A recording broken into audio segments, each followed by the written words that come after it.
I come from Delhi and the AQI has hit hazardous levels. What is this sort of an AQI doing to us? So people who breathe in this kind of air, Air. they not only have high risk of cardiorespiratory illnesses, but also very high risk of cardiac issues. Every day that you're breathing in that kind of a AQI, you're literally reducing years from your life. You know, you're close to the Kamath brothers as well. If you are going to meet Nikhil, there's a good chance there's a group of 4 or 5 people sitting and these guys are having some amazing discussions and they're like, come join us. Oh wow.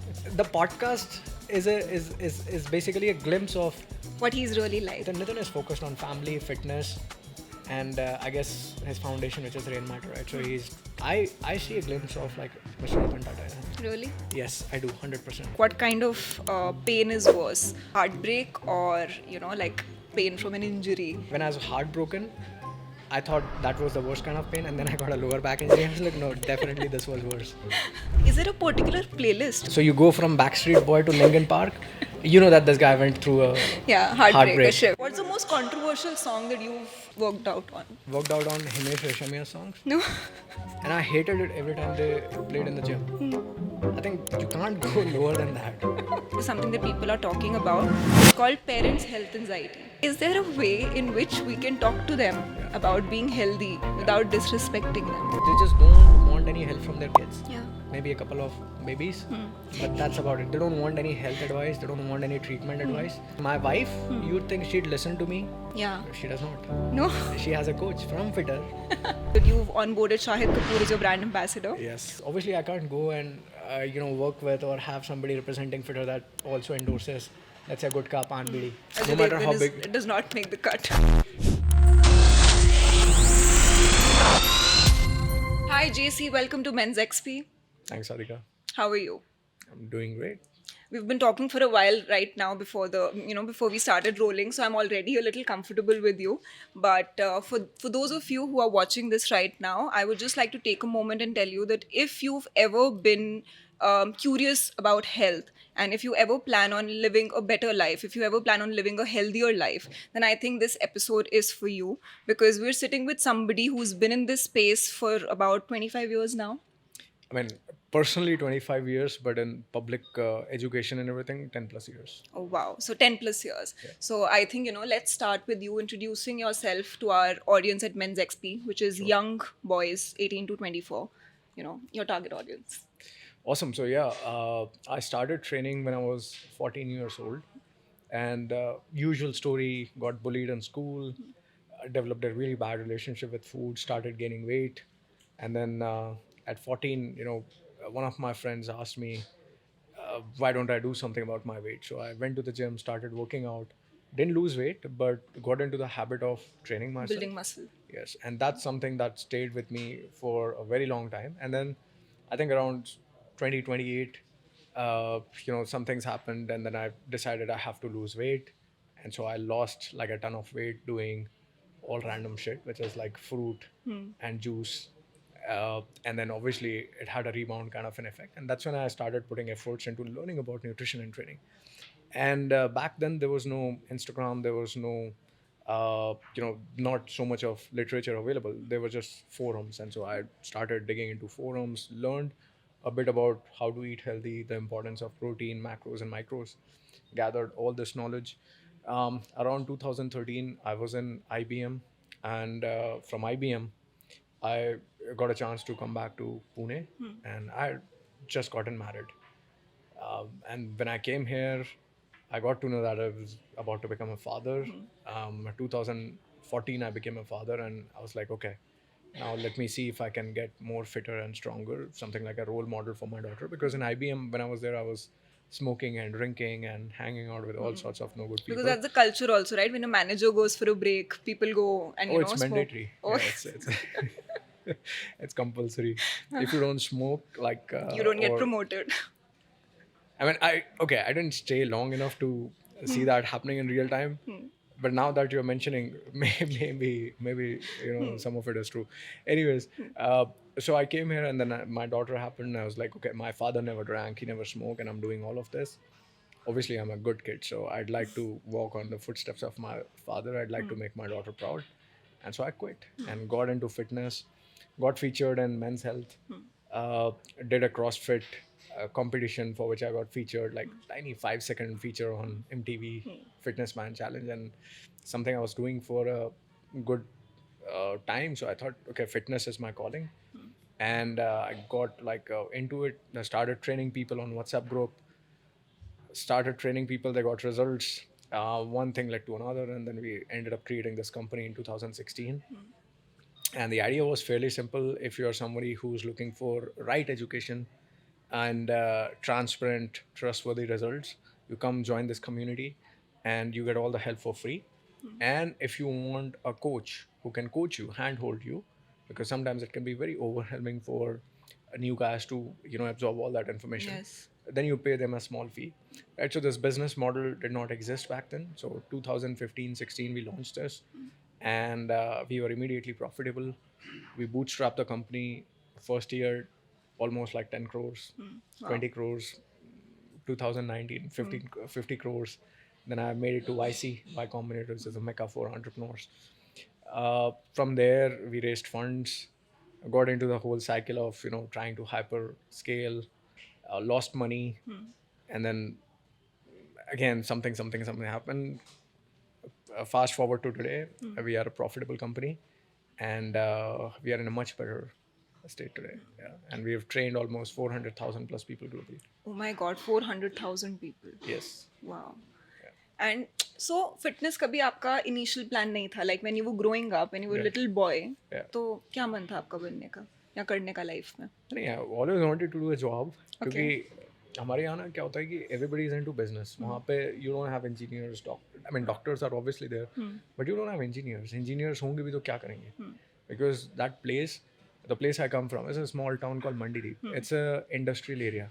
So वहाँ पे सारे workers होते हैं which go in graphite factory, those managers and those people are there, right? So I always wanted to be an engineer, and I always wanted to build stuff.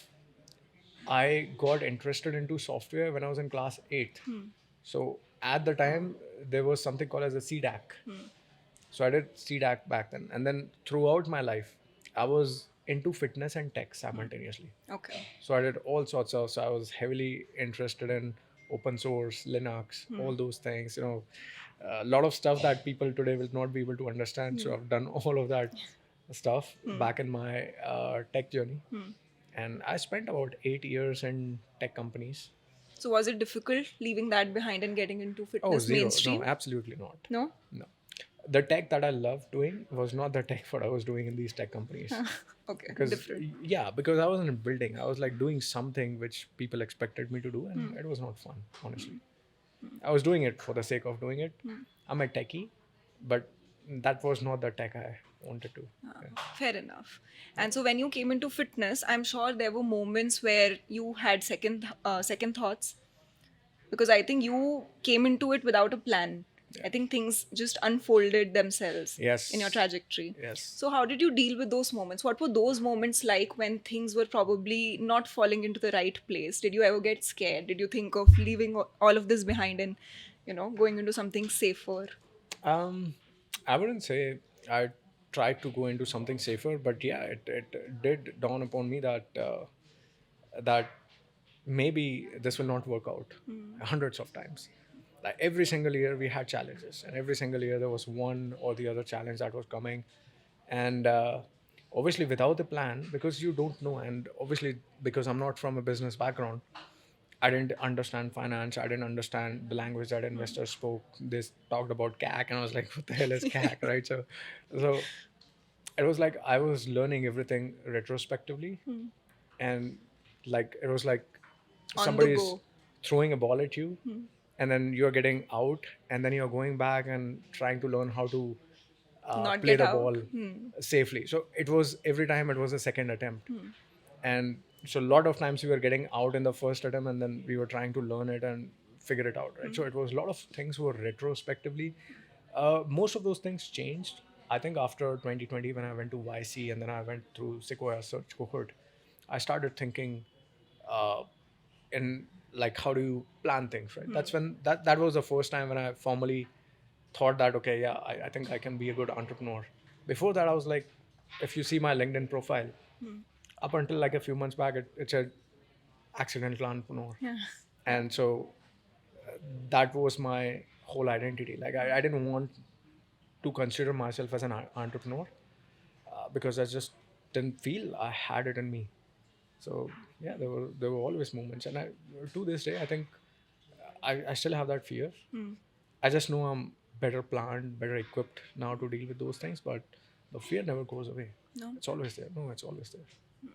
तो उन moments में जब ऐसी मोमेंट्स हर किसी के आती हैं, I am asking this because a lot of young people watch this channel and few problems that they struggle with is staying the course. Yeah. Giving up sometimes is an option because it just feels safer, because at least you know the outcome then. Yeah. Right? So for a lot of people, even for fitness, I mean, getting fit is a challenge, but staying fit is even a bigger challenge. Of course. So in that sense, like, how do you not give up? There's no choice. So knowing that there's no choice, I think it's a best thing sometimes for humans.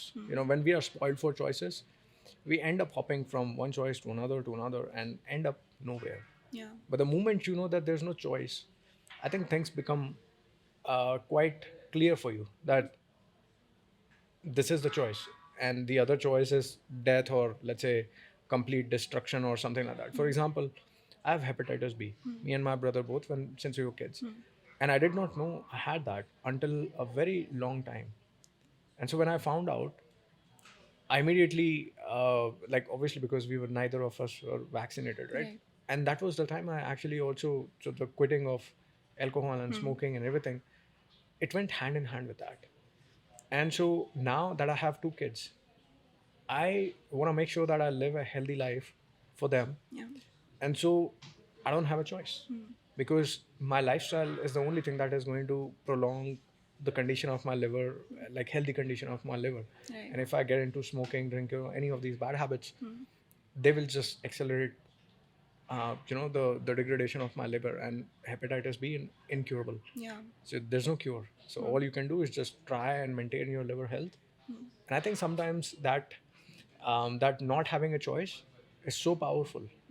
So there's no option for me. And yeah, I guess one of the main reason why people don't get fit or get on their fitness journeys is also because they have too many options when they're healthy. Yeah. And then as they move through life, the options shrink, Yeah. but they never get to a point where they have no choice. Yeah. But for some people, there is no choice. And that's actually a good thing. So That's actually great advice also, because I could understand this in context of fitness, but also in context of dating. A lot of people right now are single out there because there are too many options and they are spoiled for choice. true. Yeah, there are too many platforms, too many people, too many right and left swipes. So actually, Yeah. overall, like, it's a good advice to go into. Yeah. Historically, if you look at human beings, having too many choices never fix things for them. Like having a few choices is still good, because what happens is the minute you make a choice, there's always a better choice out there. Like at least in your mind, you always think that there's a better choice, and you move on to them or move on to that choice, and then you don't spend enough time, and then you hop onto another choice or trend or fad applicable to everything, applicable to people, your training regime, your companies, whatever you're doing. Yeah. And so that also kind of creates distress, because you're not really enjoying your time doing any of these things, and you can't, because you think in your head that there's a better choice out there. Yeah. So you keep chasing one thing after the other, never really settling down. Yeah, makes sense. And since you've been in this space for a while now, let's just try to understand and ask you to give a lay of the land. Like, what do you observe right now? What's the good and the bad in the health community right now that's happening? Rampant use of drugs, for example, steroids, have been around for decades. They're easily accessible.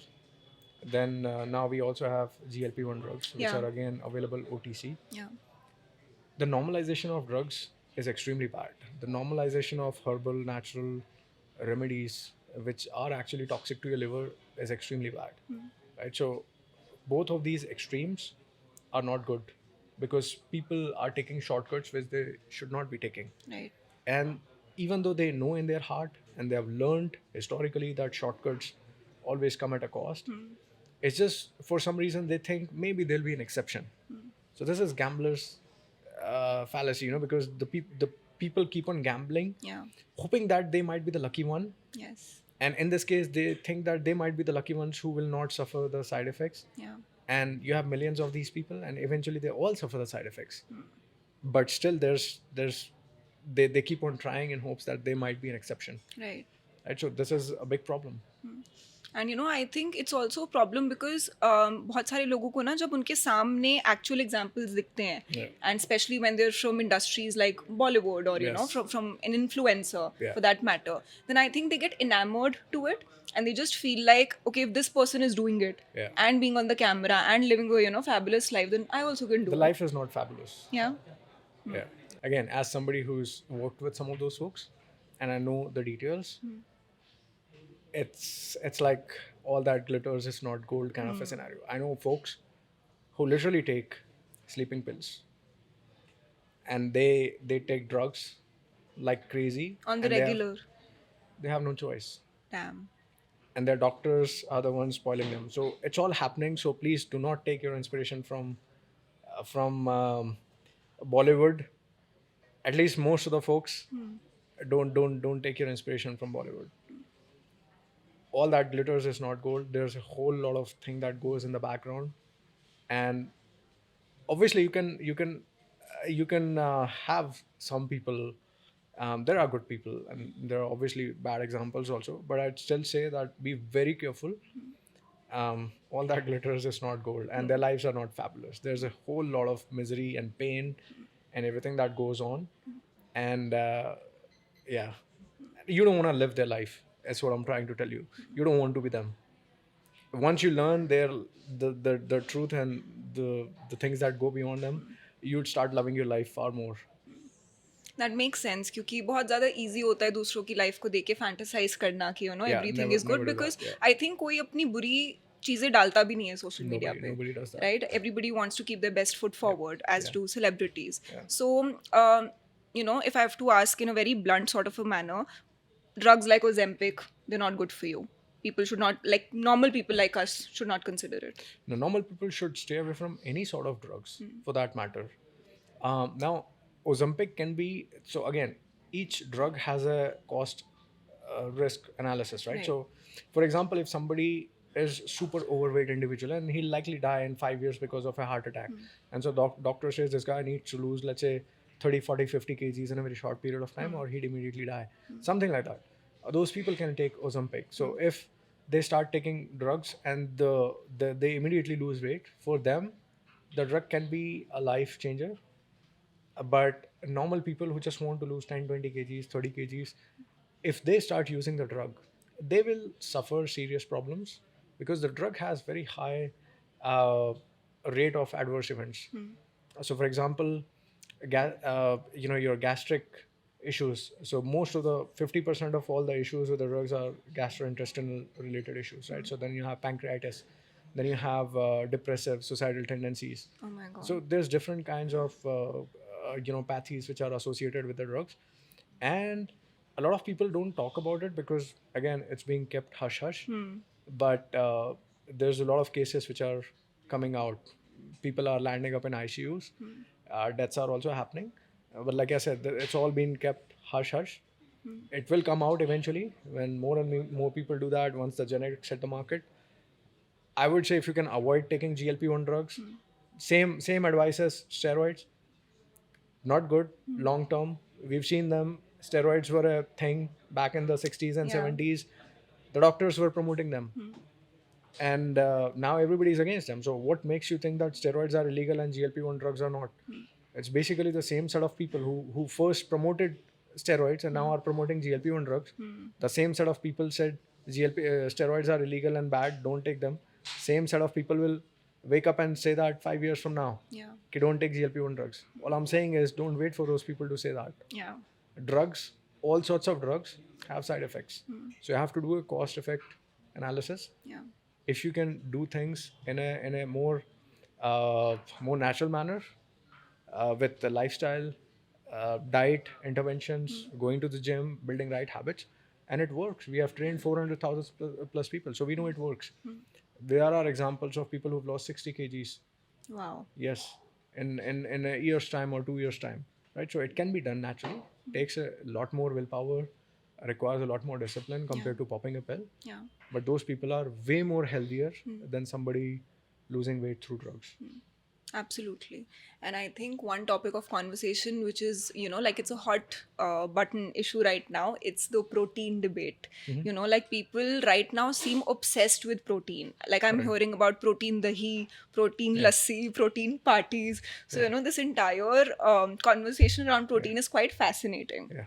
But if I have to ask you, let's break it down. What exactly is protein? What is it even doing in your body? Why is it so important? Why are people obsessed? Right. So our body is made up of amino acids.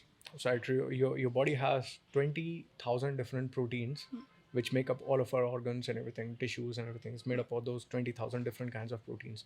And all of these proteins are made up of 21 amino acids, of which some are essential, some are non-essential. Right. Anything that your body cannot synthesize on its own is considered essential, that you have to derive from food. So we have 9 essential amino acids that we have to take from food. So when you're taking protein, you're essentially taking those 9 essential amino acids, right? If you're not taking those essential amino acids, some of the protein structures that your body if your body cannot make those protein structures, eventually what happens is that those structures will start degrading because your body needs the amino acids, and if But you're it's not deficient. but if it's not deficient, so what it will do is it will start breaking down, or those structures will start getting degraded over a period of time. You would not I mean, maybe you know this, but even the baby that drinks mother's milk, the breast milk, it also has whey protein in it. So it has, it's whey protein and casein, breast milk, and it actually serves the baby 2 gram per kg of body weight protein. Oh, wow. And that's why probably it is so important and crucial for all the newborns to have that. It contains all macros and micros that the baby needs. And protein is part of the breast milk. So biology is taking care of all of this because it's a biological process, breastfeeding. Yes. And so as you keep growing up, your protein, the reason, because you are not taking in enough amount of protein, as a result, you don't grow taller. You don't develop cognitive abilities. And so all of those problems happen in kids, malnutrition, right? So one is energy malnutrition, then second is protein energy malnutrition. Yeah. So both are bad for you. So energy malnutrition is when kids are not getting enough food. Protein energy malnutrition is second, where obese kids, because they're not getting enough protein, they're getting fatter, not taller, which is becoming very prevalent in Indian societies. Yeah, and actually, they are mentally also, they are not very smart. मैं अभी research के time पे ना I was going through a lot of your content and I came across something extremely interesting जिसमें आप बात कर रहे थे कि कैसे an average Indian height like of an average Indian person has actually reduced as opposed to other people like maybe China, where it's increased, but it's because of the lack of it's lack of protein. Lack of protein. So ये दोनों कैसे connected है? So protein की कमी से height कम हो रही है. देखिए, क्योंकि हमें क्या बताया गया है कि जो आपकी हाइट होती है वो जेनेटिक होती है. Height is genetic to large extent. आप ये समझ लीजिए कि आपकी हाइट का जो 70-80% डिफरेंस है, that will be determined through your genetic differences, but उसमें भी 20-30% का जो गैप होता है, and in low to middle income countries that gap can be up to 50%. That is explained through your nutrition. So अगर आप sufficient amount में protein नहीं ले रहे हो, so imagine that you've inherited height potential from your parent, not absolute height. Your height potential could be, let's say, you could be between 5'7" or 6'5". Right. So 5'7" or 6'5". Assume that this is your genetic height potential. But the final height, where you'd land close to 5.7 or close to 6.5, will be determined by your environment and your nutrition. Damn. So मतलब मैं लंबी हो सकती थी और yes, अगर मैं ज़्यादा प्रोटीन इंटेक लेती. Applies to all of the kids who didn't take enough protein as kids. What's your height? I'm 5'9.5", so 175, 176. Okay, decent. Got it. So protein deficiency के कुछ ऐसे signs हैं जो as a layman people can figure out, because a lot of times people start taking protein the moment they start going to the gym. Yeah. Gym जाना शुरू किया, trainer ने बोला कि हाँ ठीक है, ये वाला वे प्रोटीन शुरू कर लो, एंड 2-3 चीज़ें बेसिक्स लोगों को समझ आती है और वो वही करते हैं without Yeah. Actually knowing their body composition. Yeah. So see, protein is a macronutrient, and similarly you have vitamins also, micronutrients, right? So protein deficiency or micronutrient deficiencies, they are not visible immediately. वो अंदर body में manifest होते रहता है, right? So for example, if you have chronically deprived yourself from protein, then your skin texture is going to be really bad. Then your hair quality will be very bad. Over a period of time, you'll like not have good quality muscles. You'll have like a paunch or a tummy, छोटा सा tummy. Even if you have like, even if you are perfect on a BMI scale, Right. you'll still have that tummy, and you'll have more visceral fat. So you'll have low muscle mass, low bone density. You'll have high chances of insulin resistance, high chances of diabetes, high chances of PCOS and thyroid malfunction. So all of these things will develop over a period of time. क्योंकि 30 साल तक जो body होती है ना, it's on the positive side of cellular turnover. एक बार जब आप cellular turnover के दूसरे side पे पहुंचते हो ना, when the amount of cells that die is higher than the amount of cells which are being produced by the body. So it's the downside of the cellular turnover. So you Right. have like this kind of this thing. So once you Graph. are on the other side of the cellular turnover process, that's when you start noticing all of these things. I think metabolism भी 30 के बाद slow हो जाती है थोड़ी. Everything gets affected after 30.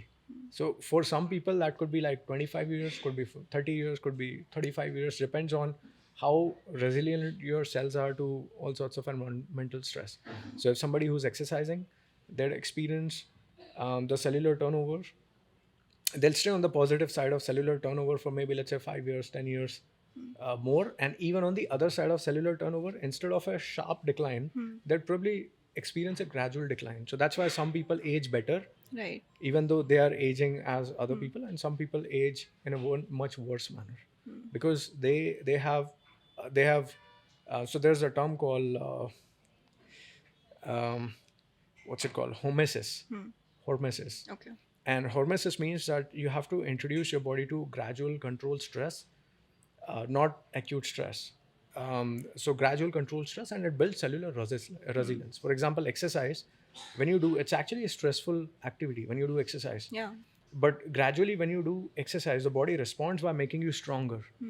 So that is an Resistant example to- of hormesis or gradual caloric restriction. So when you starve your cells, when you starve your body, it starts becoming more metabolically efficient, wherein it can extract more energy from less amount of food. So these two are known interventions which can slow down your aging process. Wow. Yeah. And while we're on, while we're on the topic, I'm not going to ask this as a fellow podcaster, Sure. but as a fellow human being. Yeah. What are your thoughts about Deepinder Goyal? Okay, I was not told that this was going to be part of this. But see, I just feel like in general, whether or not we take into whether or not we take into account what your position has been on this, I just feel like it's a very important topic also because it's drawn a lot of attention from young people around. Right, when he wrote his hypotheses, when he released it, it piqued a lot of curiosity among a lot of young people, which is why it's important for all sorts of people to actually comment on it and talk about it in a general manner. Okay, so I will not speak about Deepinder because again, the whole thing is not about against one person, and any of my battles have never been personal. Right. In this case, it happens to Deepinder who wrote the hypothesis. My problem is with the hypothesis. The problem is how somebody is peddling pseudoscientific nonsense Right. and using that to market a device which does not have any kind of scientific validation. So let's take Deepinder out of the equation and let's get all the bros in. Got it. So this includes your Brian Johnson, all the biohackers and longevity experts. First of all, we have to understand that humans can never become immortal. Okay, because we are made up of the same organic matter that your galaxies are made up of, your stars are made up of, your trees are made up of. And if you understand anything about the universe, it follows the same universal principles. Okay, a birth, a growth, decay, and death. It happens with your plants, it happens with any organism, it happens with trees, Right. happens with stars also. So humans can never be an exception. So if none of the things on the in the galaxy are immortal, humans can never become immortal. So that discussion is completely out of the picture. Anybody who's selling you this pipe dream that someday humans will become immortal, they are largely snake oil peddlers. Okay, they're largely snake oil peddlers. Humans will never become immortal. We Much are like not an us, exception to the rule. no, are not. You are not going to be an exception to the rule. And anybody who understands basic physics, they understand the rules of entropy and how with time, entropy only increases. Right. Same thing happens when your cellular systems. Every time the cell replicates, and we have somatic cells, right? So somatic cells have senescence, right? So even in non-senescent creatures like the hydra, somebody was discussing tapeworms, they have extremely long lifespans under ideal conditions. For example, a hydra can live up to 1400 years 1400 years. in ideal condition, but it's still not immortal. Yeah. And it doesn't have a brain, like a structured brain. So we are non-senescent creatures, right? And we have a brain, so we also have like more complex cellular structure. So when our cells replicate, there are going to be replication errors which are fixed or repaired by your repair process in the body, but it's not undone. For example, you're a kid. As you grow up or you grow through life, you make mistakes, right? Right. The older you are, the more mistakes you have in your bucket. Typically, Yeah. this is what it follows, right? Now, you can fix those mistakes by, let's say, making amends. You can forget, you can forgive, you can move on, but you can't go back in the past and undo the mistakes. Yeah. You can't. Yeah, so same happens here. So when cellular replication happens in the body, you can't undo those errors. You can repair, and this repair mechanism itself is not 100% perfect. So over a period of time, when the cellular repair process and like when your body needs more and more repair, then that's basically the process of aging. And what happens is when your body can no longer repair, it's when you slowly start dying. It's basically accumulation of wear and tear. So Right. this is your body's entropy, and it moves in the direction of time. So with time, entropy only increases. It cannot be reversed. So can it be slowed down? Because a It lot can of be- his yes. hypotheses was based on Yes. the fact that it can be slowed down, maybe. Yes, so it can be slowed down. That's what we say when somebody is aging better. Right. So obviously you have to look at people who are aging better. So is Brian Johnson the person who is aging better? I mean, he's running his nonsense experiments for like what, 5 years Yeah. now? Quite a while. But he looks his age, to be very honest. I don't find like he's getting younger. The amount of hair on his head is decreasing like all of us. And It's you not- saw his skin up close. So was it, yeah, no, exceptional it's or like, same? no, it's same. He looks like an old person who is 47 years old with more makeup. Right. But that's about it. And more like he goes through all the TRT and all the hormone therapy and everything, but nothing exceptional. If you look at people like, for example, Kwando Tan, he's 60 years old. He looks 100 times better than Brian Johnson.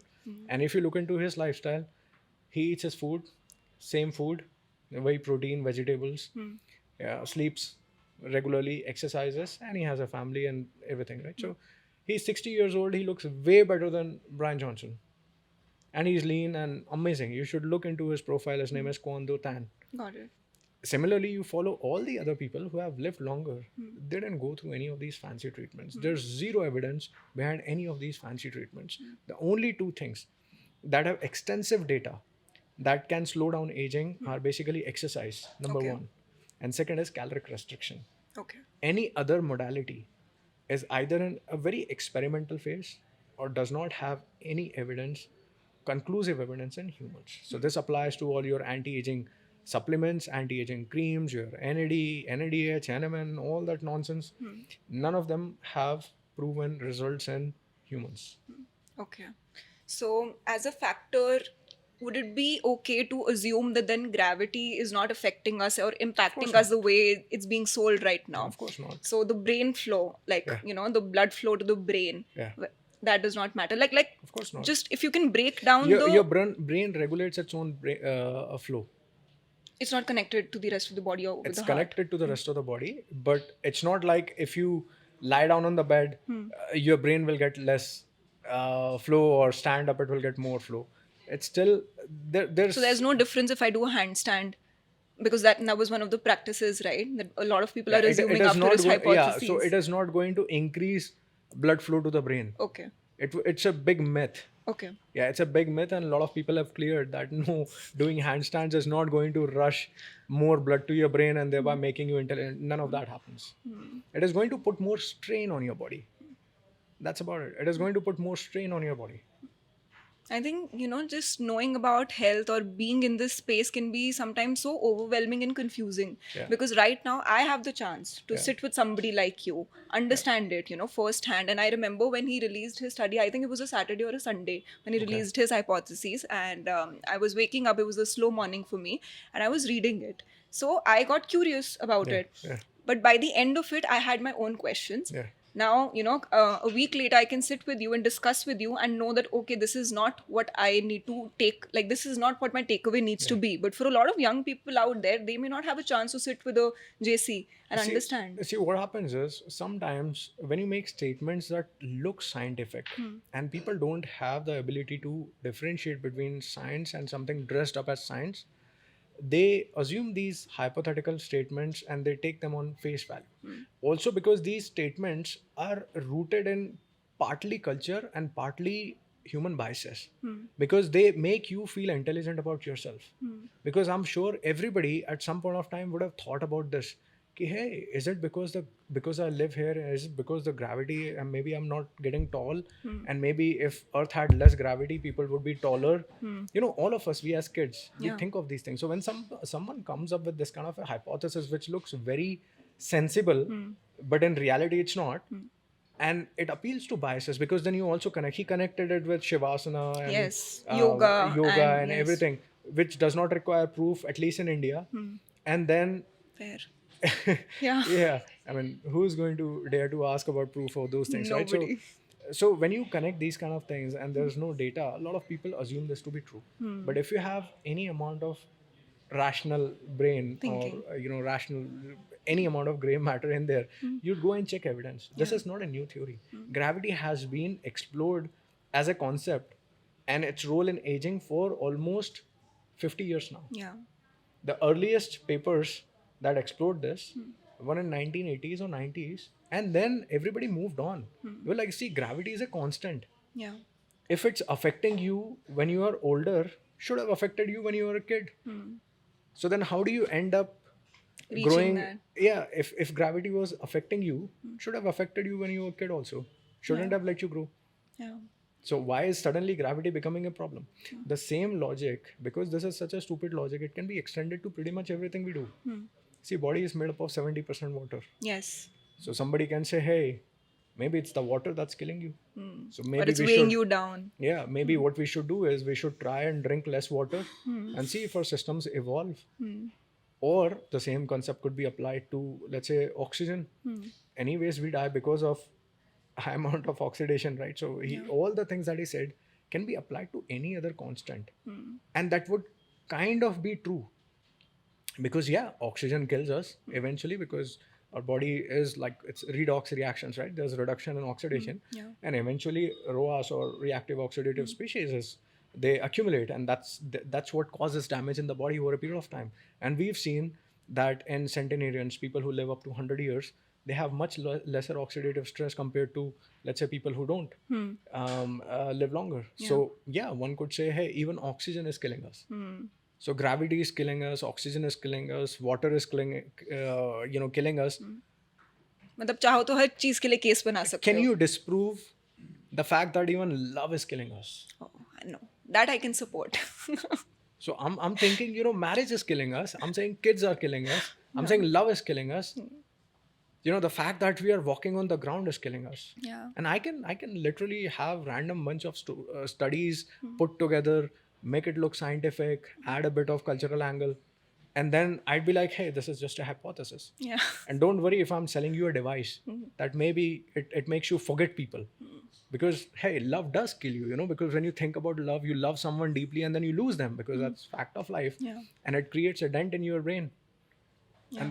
And losing someone, again, I can back it with research. Losing someone, or when you are hurt in love, causes more damage to the brain than probably any of these things, including gravity. Yeah.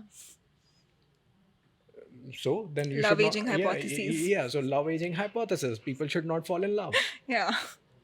Then Absolutely. I'm going to sell you a device that anytime you feel like you're connected to someone, we'll be like, You no. get a little shock. Yeah, you get a little shock. Don't fall in love. You want to live longer. Yeah. And that's exactly what he's doing. He's peddling a device. Hmm. There's no such thing as brain flow. If you want to track your cerebral blood flow, there are machines, there are MRI machines, and they also don't track blood flow in real time. Yeah. And these are like heavy, like 3-ton, 5-ton machines, With radiation. heavy machines. Yeah. And they also, like, you go through it and they don't track it in real time. And these are like very expensive machines. Yeah. So there's no device that can track your cerebral blood flow in real time. So what he did, he basically trademarked a term called brain flow.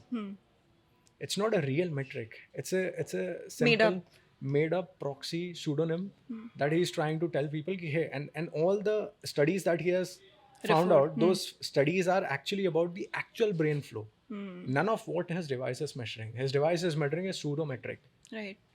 which is something that he has trademarked, brain flow.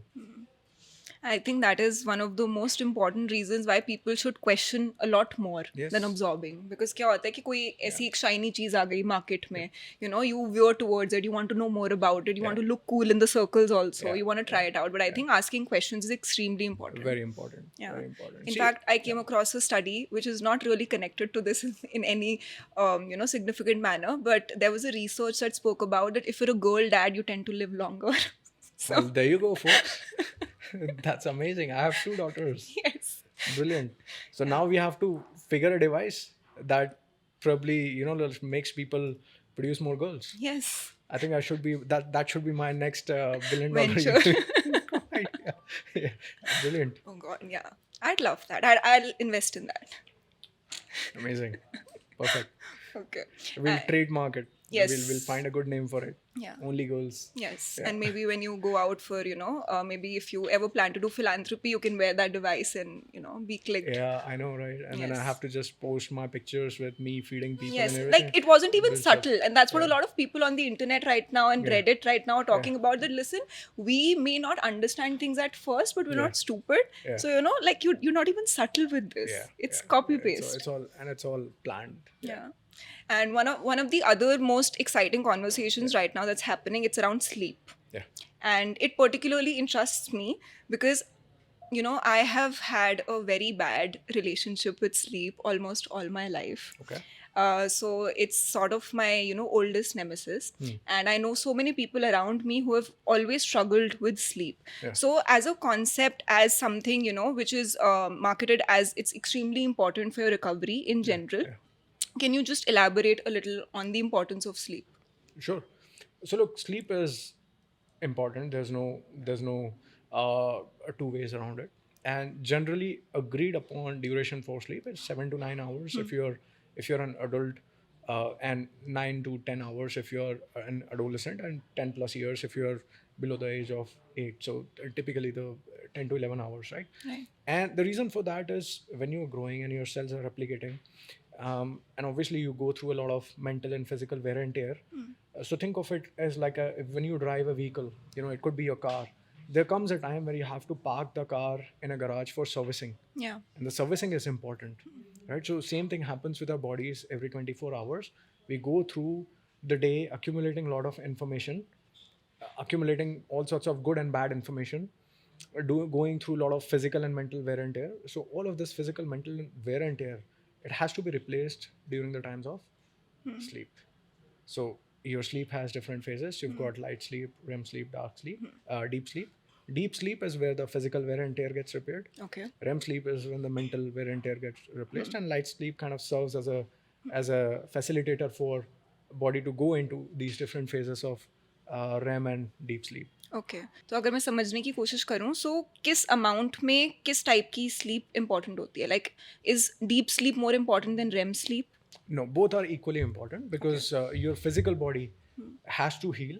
Similarly, your mental self also has to heal. So both are important, and typically there's a fixed percentage that is divided across sleep. So typically 15 to 20% is your deep sleep, and somewhere around 20-25% is your REM sleep. That's like a healthy split for a sleep through the period of time. Now, obviously, these numbers vary.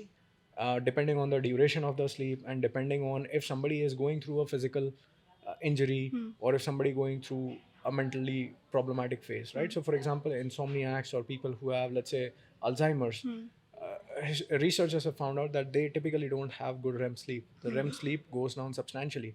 So, one of the first ways of identifying any neurological problems is also looking at people's REM sleep data. Similarly, when people go through, let's say, rheumatoid arthritis or any sort of, let's say, disc injuries or everything, where they are constantly in pain, their deep sleep increases. And so, if you notice their deep sleep, you'd realize, okay, these guys are probably in pain. So, and again, this is all very interesting and fascinating. But Yeah. the point being that sleep is really important, and both REM and deep sleep are equally important because mind and body are like, Connected. yeah, it's like day and night. One Right. cannot exist without the other. Right. Like I said, for people from different age groups, there's a certain recommendation that you want to follow.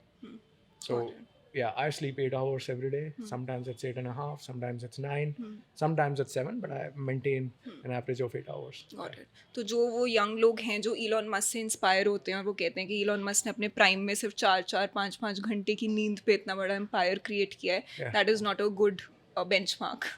I mean, look, we have enough time through the day to do meaningful things, and people would be surprised to know this, but if you're not sleeping well, it affects your productivity. Yes.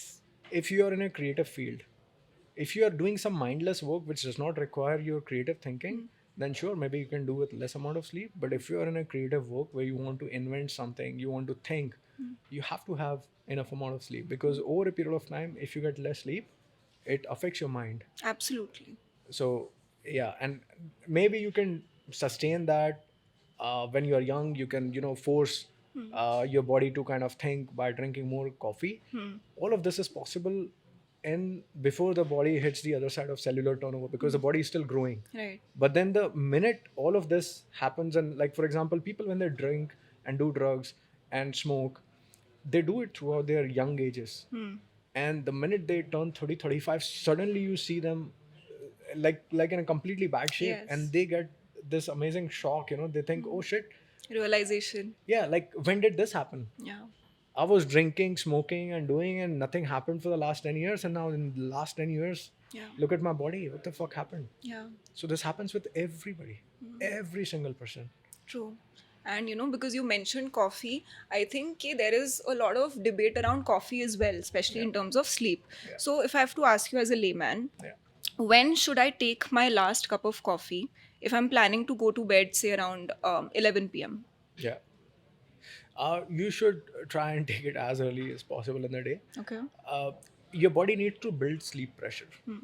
And that happens as your body goes through different wear and tears. There's the energy need in the brain. And so, your body gets tired eventually. And so it builds up sleep pressure that I need sleep. And basically, coffee or caffeine has basically it blocks your adenosine receptors, Okay. which are supposed to which then blocks the signal that I need to sleep. Okay. So when you drink coffee, your body is like, okay, I don't need to sleep anymore. And so for a short period of time, this is okay. But over a period of time, it can completely mess up your sleep cycle. Because the And- body will start taking different signals and get confused. Yes, and coffee also exhibits a fight or flight kind of a response in the body, right? So Yeah. so you can also experience adrenal fatigue over a period of time, right? Now again, these things in a short period of time, it's okay. People who drink coffee, researchers have shown that they tend to live longer, especially if they drink more coffee. Okay. But see, understand that these researchers also are funded by various parties who tend to sell this stuff. Yeah. Again, so there's the caveat. But Yeah. I would suggest that if you want to drink coffee, nothing wrong, because coffee also has flavonoids, there are polyphenols. In certain quantities, they are good. But have coffee in the first half of the day. If you're taking it second half of the day and it's messing your sleep, then it's not worth it. No, that makes sense. In fact, I was reading something written by a neuroscientist from Berkeley, Yeah. and he was talking about how, like back calculate and stop taking coffee almost 8 hours before you plan to go to bed. That's fairly good. A rough Yeah, sort yeah, of an roughly. estimation. Because the half life of caffeine is somewhere like 5 to 6 hours. Right. So yeah, it stays up if you take it later on. Got it. And where do supplements fit in all of this? Because I hear so many people, Yeah. either taking melatonin or Yeah. taking magnesium, Yeah. and both of them are suddenly, terms that are being widely used. Like a couple of years ago, I had never heard of the two terms. So again, these things keep coming up as more and more people start selling them. So they publish more studies supporting the role of these supplements. And I'd say supplements have their place. But again, overarching on supplements while forgetting the fundamentals is not going to end well. Use supplements as tools, not as crutches. Because a crutch is used by somebody who's not able to do things in a normal manner, right? So Right. and you don't want to be in that position. You don't want to be a sick person taking help of a crutch all your life. That's not health. So you want to use these as tools mindfully, take them, see the effect in your body, get a blood test done. If nothing's happening, then obviously nothing's happening. And if it's happening, then don't take them chronically. Try and address and see if you can get off of them, and see if you can take those things from natural sources. Right.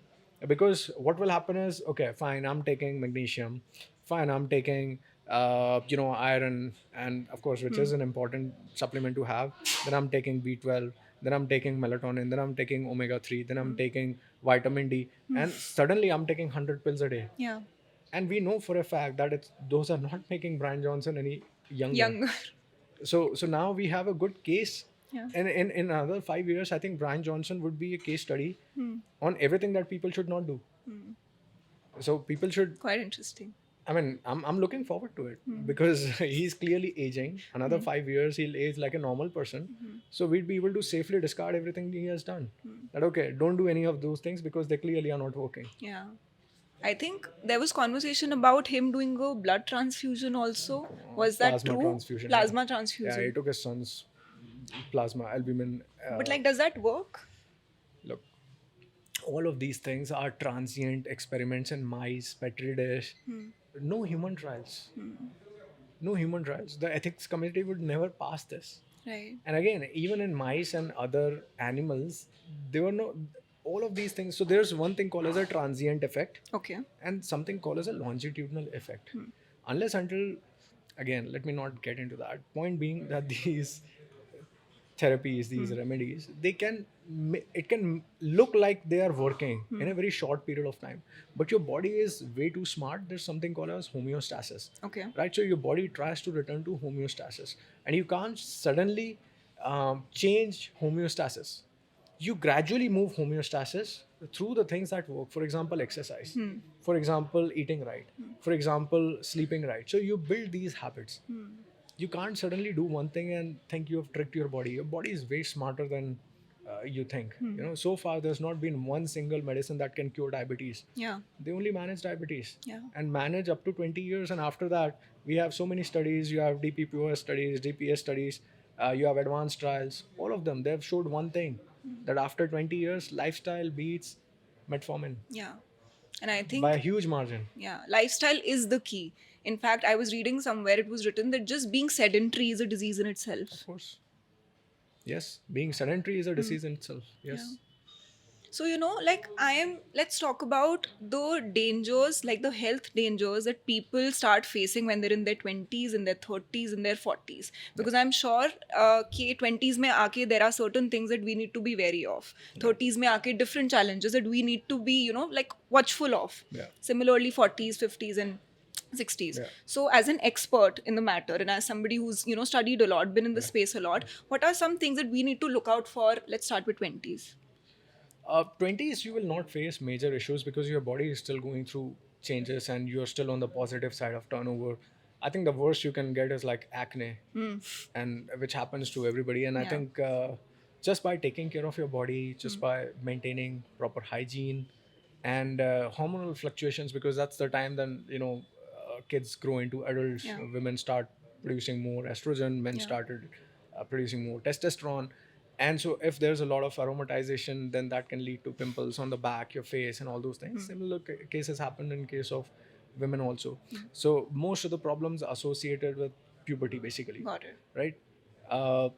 Then in your 30s, if you are a normal person, I don't think you should face any issues. But if you are into smoking and drinking and any of the bad habits like staying out in the sun or not taking care of hygiene, then you can start experiencing, let's say, skin problems, hair problems. These are secondary symptoms. So your body is divided. You can divide your body into primary, secondary, tertiary functions. Okay. So, for example, how important is hair for your body? Not at all. How important is your skin looking good for your body? Not at all. How important is your reproductive function for your body? Kind of important, but not. The primary function would be survival. The body will try to make you live. Right. So primary function is always survival. So heart, liver, lungs, all these kind of organs, right, which makes you alive. Yeah. Then comes your reproductive systems. Then comes your aesthetic or the outer systems. So whenever you lack something or the body may something is going wrong, the body will try to partition the resources, and it will say, you know what, I don't have enough resources to run my survival system in full efficiency. Let me take some resources from the reproductive system or my, let's say, hair, skin, because they also use considerable resources. Yeah. So those resources will get redirected towards body's survival. So then, as a result, your tertiary and secondary systems will start degrading over a period of time. Once they have degraded to an extent where now the primary system cannot take enough resources, you will start experiencing changes in your primary system, which is then you will start developing diabetes. Your plaques will start forming. Your arterial stiffness will go up. Right. Your organs will become less elastic. You'll have more ectopic fat accumulation, and again, basically things spiral into go from bad to worse, and so on. So Got it. Wow. That's quite fascinating. body is an incredibly amazing machine. There's no bypass to body, and the only way you can live longer is by following the rules of our bodies, and that's the only way. If you try to bypass it using a drug or a supplement, I mean, genes maybe, because fundamentally your body works. It's like a code. So our body is written in genetics code, right? Biologics is like a very, very high level layer. Biologics don't do anything. Like they can temporarily alleviate some problems.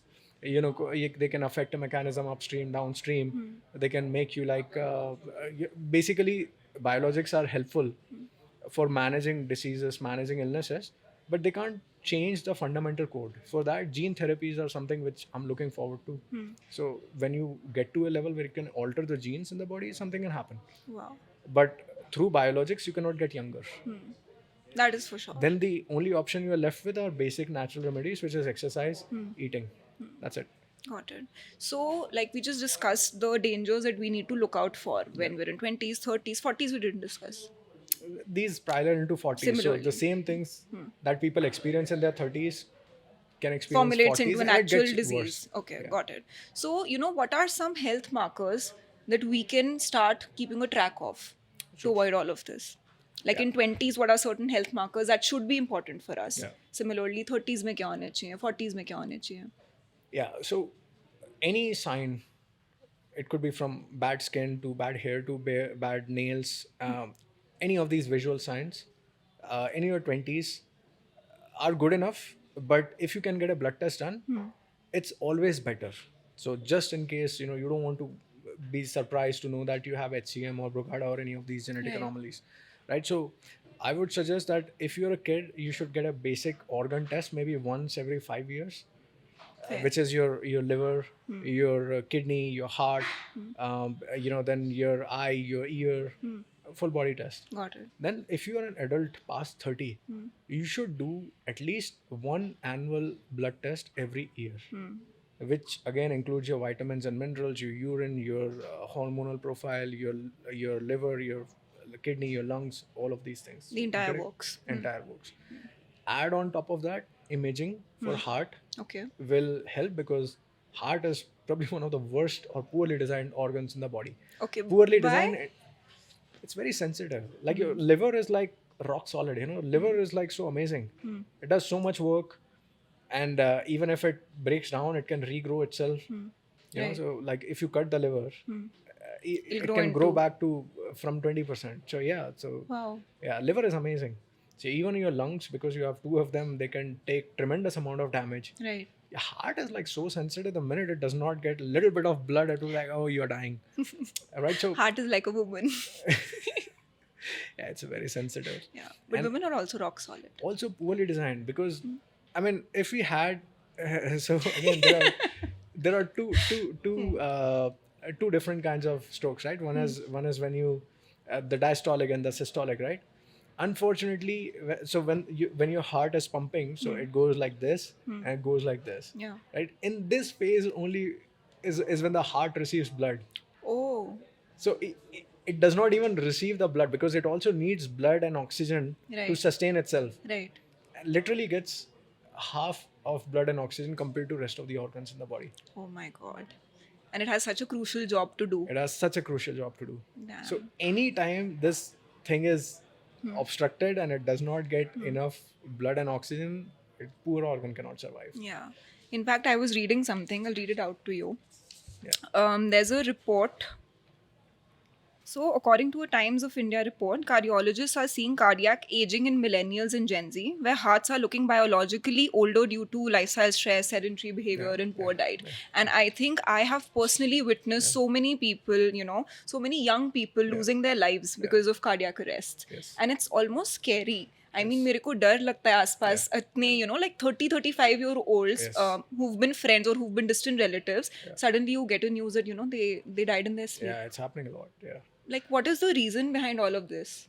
Heart not getting enough oxygen and blood, that's basically it. Like that's basically how any of the CAD or any of these diseases end up, right? The heart not getting sufficient oxygen and blood, and so heart dies. And basically the same happens in case of stroke. Your brain does not get enough oxygen and blood, right? So how is it that the heart does not get sufficient amount of oxygen and blood, right? So again, it could be a structural problem. Your heart also has different valves, and some people can have faulty valves. Then heart can undergo some sort of atrophy. Sometimes they can also go megaly, which is enlargement of the heart, and that can also affect the blood which is being flown into the heart, right? Similarly, then you have problem with the stiffness. So your body maintains a very tight regulation, and your kidney, which is more responsible for maintaining the overall blood pressure, right? So somebody, let's say, having some problems in the kidney, it could be because of some issue or the other, not taking enough amount of water, eventually will have a high blood pressure problem. And high blood pressure can create problems in, again, sending the blood to the heart in a proper manner. So those could be the problems. There's like so many problems which are associated with the heart, but it all ends where the heart is not getting enough amount of oxygen and nutrients. तो young लोग क्या गलत कर रहे हैं? So you have to check their lifestyle, you have to check their kidneys, you have to check their arterial stiffness, and you have to check for structural anomalies.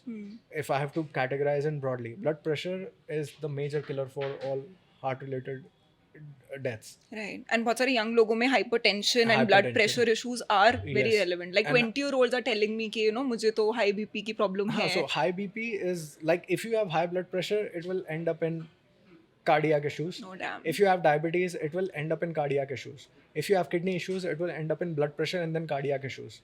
Oh my God. So, and it all starts with very small habits. See, because blood pressure is managed by what? It's managed by your kidneys. Yeah. Kidneys require what? Kidneys require you to drink and eat, right? Yeah. And if you're not, let's say, for example, drinking enough amount of water over a period of time, it can result in dehydrated kidneys. And to counter the effects of dehydration, the kidney will start, it will improve your blood pressure or increase your blood pressure. Most of the people who have blood pressure are just drinking less amount of water. Oh my God. I have to show this to my dad. Yeah, it's surprisingly, it sounds like such a stupid small thing. हाँ, मतलब इतनी simple है कि अगर इस Yes. चीज की तो फिर it almost feels stupid कि how can you eventually end up having these But then problems? that's the same with neurological disorders. Most people have neurological disorders because they're not sleeping enough. Yeah.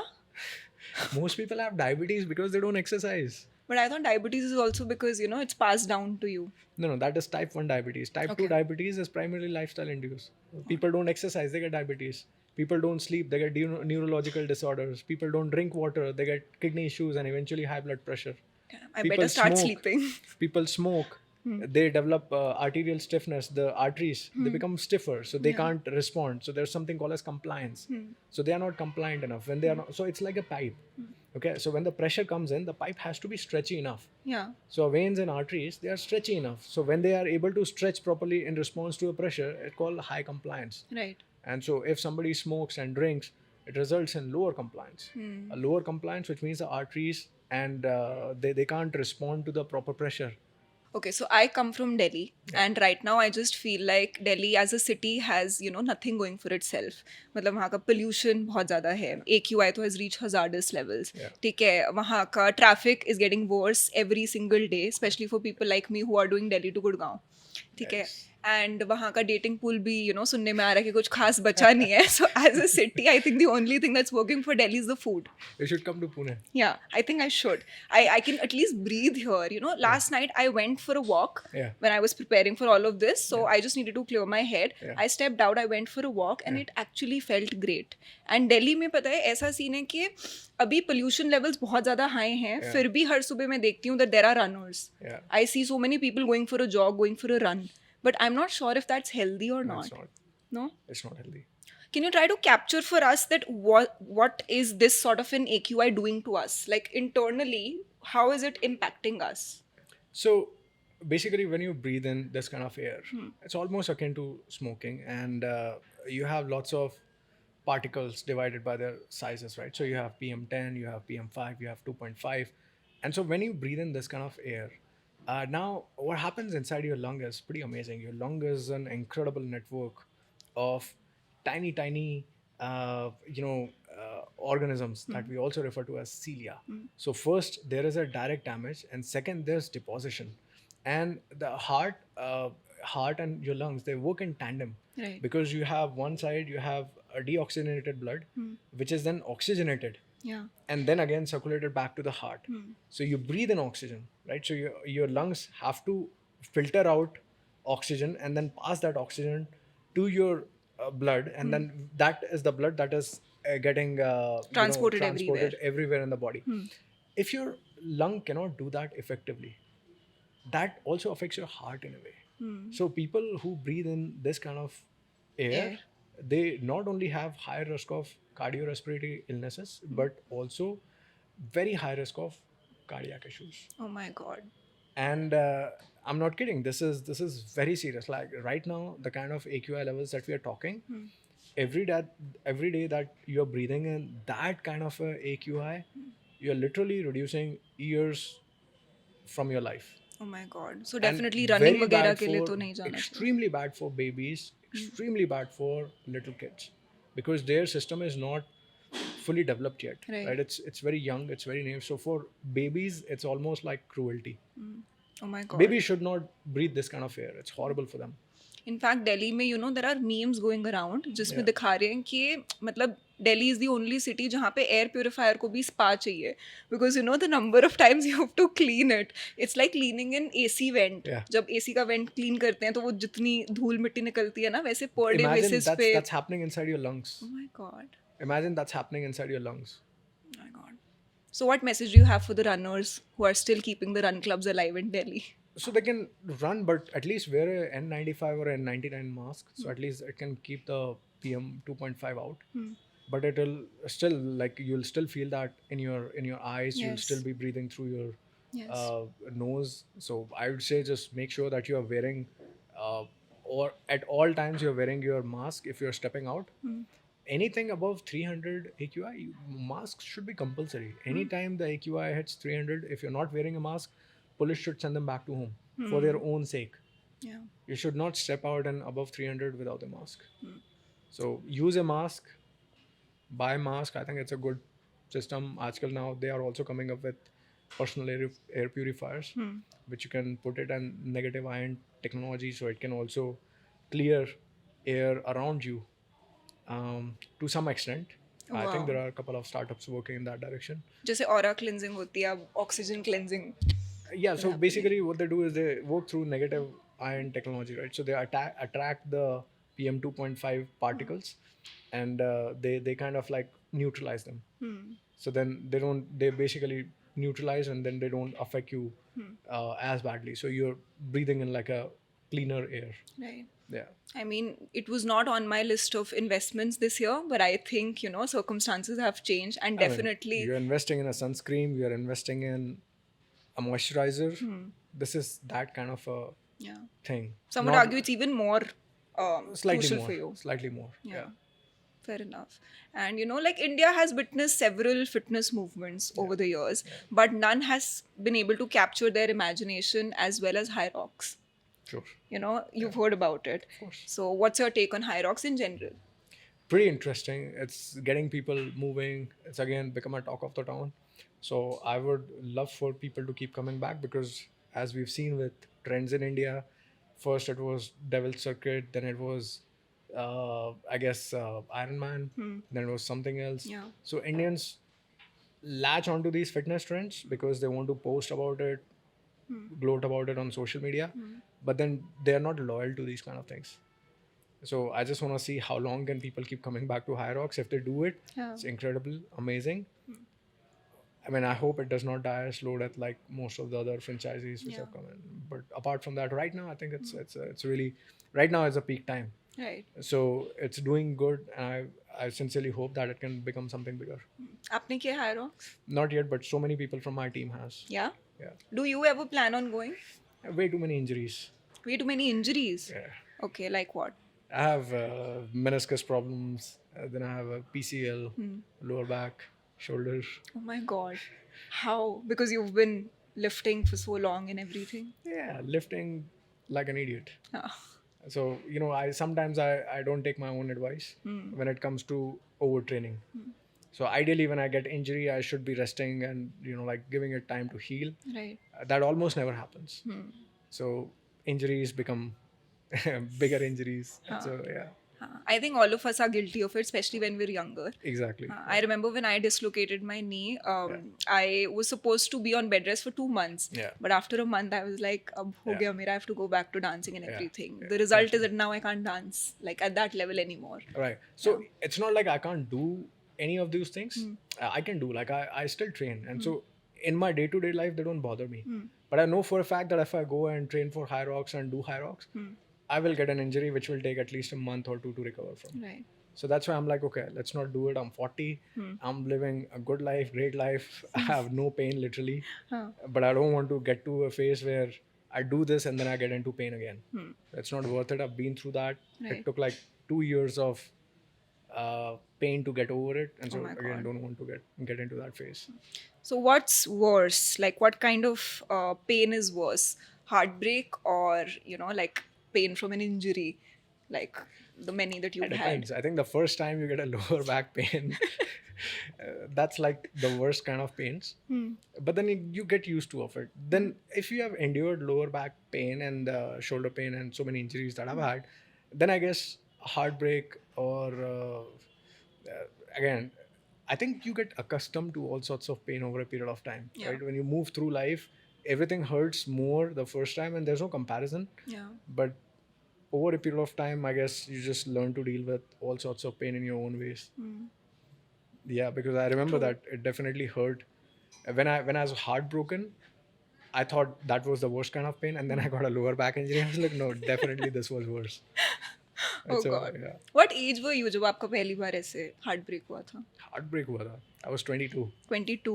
21, तो फिर आप 22. Gym गए? Were you one of those, boys Yeah, जो अपनी ठुकरा के मेरा पैर. हाँ. Happens with all the boys. Oh wow. Is there a particular playlist that they go towards when they're heartbroken? Let me guess. So there's Linkin Park. Okay. I mean, back then it was Linkin Park, Metallica. Then we had Poets of the Fall. Rock. Yeah, all of those. So I think they were specifically meant for us. So you go from Backstreet Boy to Linkin Park, you know that this guy went through a Yeah, heartbreak, a shift. Yeah, Yes. and Metallica is like hardcore heartbreak. Yeah, that's true. Yeah. इतनी अभी बहुत ज़्यादा funny चीज़ हुई recently. मैं gym में थी and there was a guy and we were alternating because he was also doing back, I was also doing back. So I was waiting and he had earphones.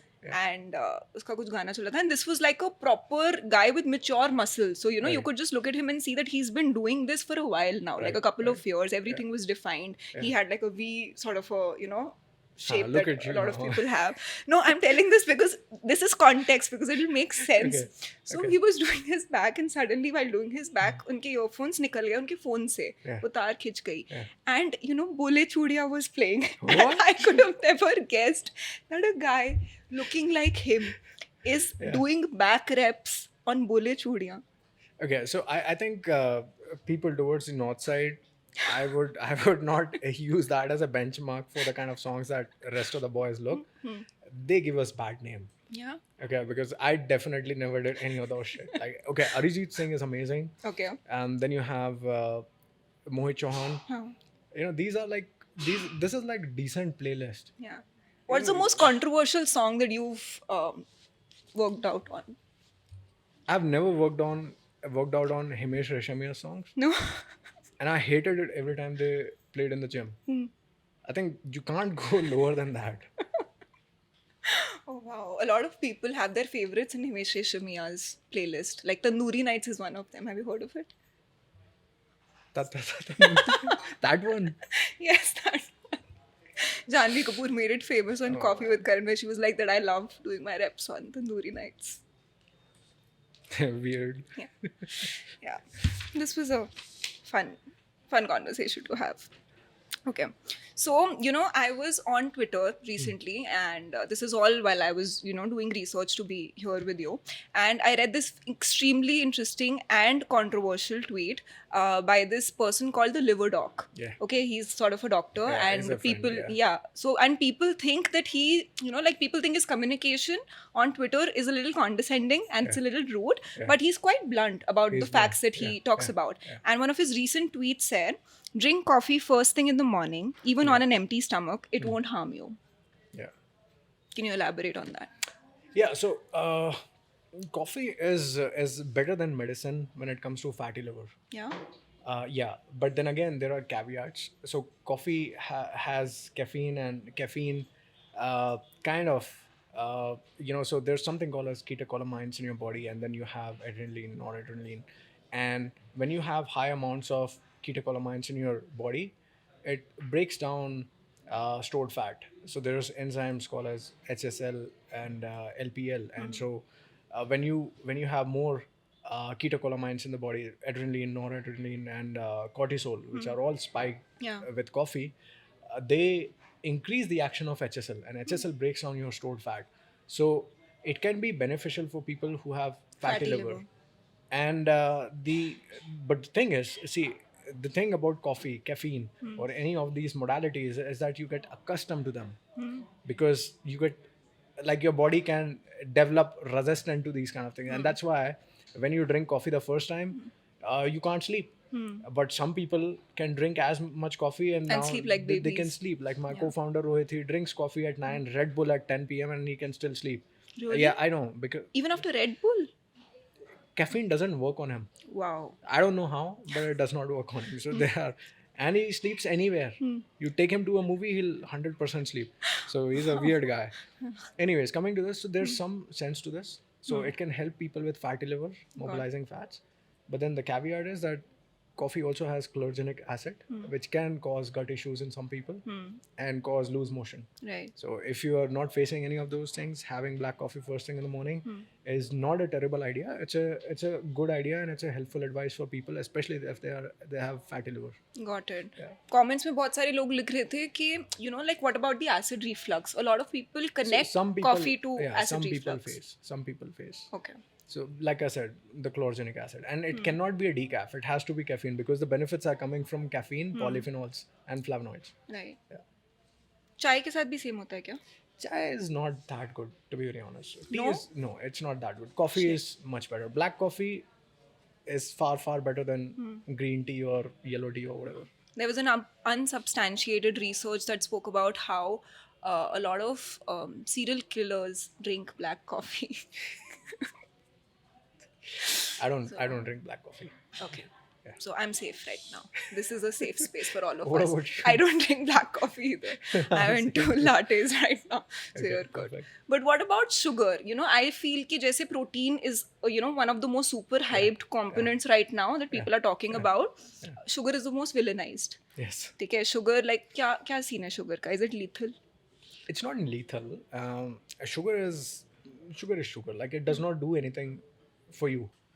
And in larger quantities, it can mess things around when you are taking in too much of sugar, which is What is too much of sugar?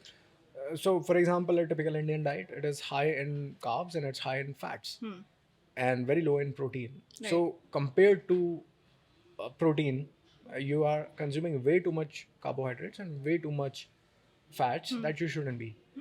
For example, WHO says that you should not consume more than 40 grams of refined sugar. If you just talk about sugar, Right. people consume way more than refined sugar because we saw the trade data and it shows that on an average Indians consume around 55 grams of refined sugar on a per capita basis and around 65 grams of refined oil on a per capita basis, both of which are extremely high and are just in दोनों को आप मिला दोगे तो they basically are roughly around 700-800 calories. Oh my god. And this is not even like proper food or any kind of nutritional something, so it's just wasted calories. So I'm saying if you're consuming a little bit of sugar in your tea, coffee, and your overall lifestyle and diet is perfectly fine, it's not a problem. You don't have to quit sugar. You can always replace it with different alternatives, whatever you fancy, or you can go with sugar free, or you can just reduce the quantity. You don't have to completely cut down on sugar. Basically regulate कर सकते हैं, eliminate ना भी करें तो.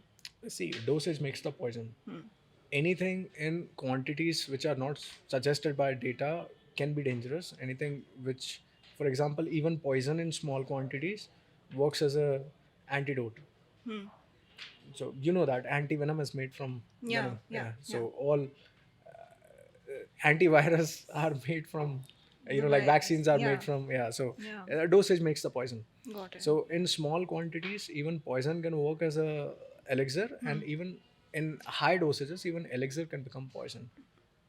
And what about these things that we hear about stevia or Stevia is a fruit-based natural sugar or dates? plant derivative. Stevia can be had. Okay. Stevia is derived from plants, so it's a much more natural, safer alternative with no bad profile so far. I haven't seen studies which have criticized stevia for anything. There are some controversies associated with erythritol and aspartame and other glycosides, but it's okay. Like I don't mind them too much because again, then you are trying to major in minors. Right. If your overall lifestyle is amazing, then sure, you can pay attention to these kind of things and try to optimize. But your overall lifestyle is effed up. These things don't bother you. You have much bigger fishes to fry. Yeah, fair enough. And it brings me to a very important topic which I was very keen on talking to you about. And I won't call it a concept, but it is something that is, catching on. It is something that people are talking about. It's called parents' health anxiety.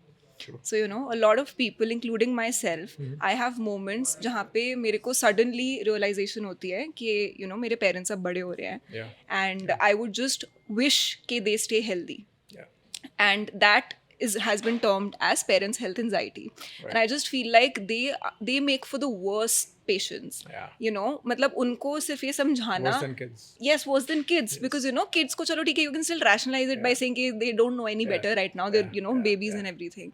But with your parents, I mean, उनकी idea of health, उनकी idea of fitness, उनकी idea of healthy diet, it's all morphed. Yeah. क्योंकि मेरी मम्मा आज भी मेरे को दाल खिलाती है बोल के कि यार ये प्रोटीन नहीं खाया है ना, बट उसमें कितना ही प्रोटीन होता है जो मेरे को भी अब पता चला है. But what I am often like her repartee is this कि अच्छा तुम बहुत बड़े हो गए हो, अब तुम हमें समझाओगे. सो is there a way in which we can talk to them about being healthy without disrespecting them? So it's not going to work with you, because you have a different kind of relationship where they have always seen you as someone that they need to take care of you, not the other way around. They are not accustomed to the idea that they need help. And this is so true with almost all Indian parents. They just don't want any help from their kids. Yeah. They just want love from their kids, maybe a couple of babies, but that's about it. They don't want any health advice. They don't want any treatment advice. But ऐसा क्यों है? It's just how it is. Like my wife, you'd think she'd listen to me. Yeah. She does not. No. She has a coach from Fitter who's Wow. so that's how it works. So ghar ki murgi dal barabar is a universal law. Yeah. Which means that if you are part of the same family, like मेरा छोड़ो, doctor अपने घर में होते ना, उनसे treatment नहीं करवाते. हाँ, उनको कुछ समझते ही नहीं है. Husband wife, they are both doctors ना, they'll never get treated with each other Yeah. for some reason. Yeah. So it's applicable not just in this industry, in any industry. So घर की मुर्गी दाल बराबर. So what you need to do is you have to take your parents to somebody who understands this, and they should be able to guide them. They'll not listen to you. I've tried with my parents. I was not able to help them. I enrolled them under a coach. Now the coach they respect for some reason, and same is with my wife. I Wow. can't say anything about her coach. She's very Protective. about the coach. I'm like, yeah, she's your coach, but I know better than her. Yeah. Why won't you? She's like, no, my coach is much smarter than me. I'm like, okay, fine. Wow. But that is actually a very nice practical advice क्योंकि ऐसा ही होता है. Yes, 100%. So I think we can try that. But you know, like let's say for people, you know, in the ages of 45 to 60, the parents that are in that age bracket, what's a simple routine that they can start following? Like a baseline routine. Walking? Yes. It helps? They should walk, gradually increase walking as much as they can. And so that will improve their walking, improve their mobility, it will improve their joint stability. You know, the normal pains will go away. Okay. The more they walk, the less pain they will have over a period of time. And apart from this, they should start eating protein. And most of the parents are like that कि वो protein खाते ही नहीं है. So just increase 10-20 grams of protein, get them whey protein or whatever. Make sure that they are taking at least some extra amount of protein, because as you get older, you get sarcopenia, which is loss of muscle. And with loss of muscle, you also lose joint fluid. You also lose your cartilage, Right. and your bone mineral density, right? So all of those things happen, and so protein can protect against that. On top of that, if they can do a little bit of weight training, nothing like it. Weight training important है ना? Very important. Like they should build up gradually, not like doing like a bodybuilder. No, I'm saying little bit of weight training can go so long in preserving their health. So little bit of weight training में what all can come? कि मतलब is it something जो घर पे हो सकता है if you और get machines, dumbbells और and घर पे everything? अगर करना है तो basic, for example, resistance training, not weight training. Okay. So any exercise that they are doing against gravity, where they are pushing their bodies, pulling their bodies, that comes under resistance training. Okay. So if they can do, let's say, sit-ups, or maybe lift something with their arms, Right. do something with their back, that's good enough. Okay. And as their kids, you know, कोई एक ऐसा health marker है जो हमें अपने parents के लिए definitely track करना चाहिए. They need to have their blood test done every 1 year for the whole body, every 6 months for major things if they have any complications. So for example, if they have poor kidney markers, if they have diabetes and everything, HbA1c वगैरह, every 3 months, 6 months they have to do it. Okay, wonderful. I think it's a very important conversation to have also, because you know बहुत बारी तुम्हें डर लग रहा होता है, but you try once, you try twice, and then you also sort of make peace with कि you know नहीं सुन रहे तो अब नहीं सुन रहे, मैं कितना बोलूँगा. So I think this was quite, you know, valuable for me as somebody sitting here. And yeah, and you know, actually I was reading up about you, and you happen to be a Hrithik Roshan Fan. Fan. Yeah, huge fan. Yeah. Since childhood. Since childhood. Still, that remains. Of course. Have you met him ever? Yes. How was that experience? So I went to Hrithik's home, and my daughter was with me. Yeah. So we had a Rachel. Rachel. We had an amazing conversation. He's a great guy, and very humble, and we spoke for almost an hour, and multiple things. Amazing. Nice. And that was like, it was very, how do you say, it's like something I never dreamt in my life would happen, but it happened, and it was amazing. Like everybody should go through this experience at least once in my life, in their lives, because my life was shaped by knowing Hrithik Roshan. He was an early influence on you. He was the only one who influenced me through my entire life. Like people at the time were also fans of Salman and you know, other actors. Yeah. For me, it was Hrithik Roshan. So I was like, there's nobody even comes close. No, I agree. He's my crush also. Yes. I have a huge crush on him. And I had a crush on John Cena also, actually, back in the day. Who? John Cena. John, of course. Yeah. So there's a common crush. Yeah. Yes. John Cena is like John Cena, Rock. Yes, Dwayne Johnson for sure. Even right now, I think he's also gold dad, by the way. Yes. Yeah. You guys have similarities. Nice. And I've recently, you know, understood that you've onboarded Shahid Kapoor as your brand ambassador. Yes. What was the thought behind it? Like, why him? He's amazingly fit, aging perfectly because he's 44 now, Right. and looks like still how we have seen him in his Yes. early songs. Yeah, Ishq Vishk time. Ishq Vishk, और उसके पहले भी he used to be part of that song very early when he was Tal, when he was behind Aishwarya Rai. no, even before that, Aankhon mein tera hi chera. Ah, right. That was when he Ah. was like literally very young, and I have great respect for his dad also because we used to watch Office. Oh, yes. I've grown up watching Pankaj Kapoor. Office, yes. Musaddilal and so I feel like I've always known Shahid. It doesn't feel like an actor or a star. It feels like he feels like a one of us. And so even when I spoke to him, it did not feel like I was speaking to like a celebrity or someone. He's a very gentle, nice, kind person, very easy to work with, and he fits in the definition of what fitter is looking for. Never endorsed alcohol Right. or tobacco.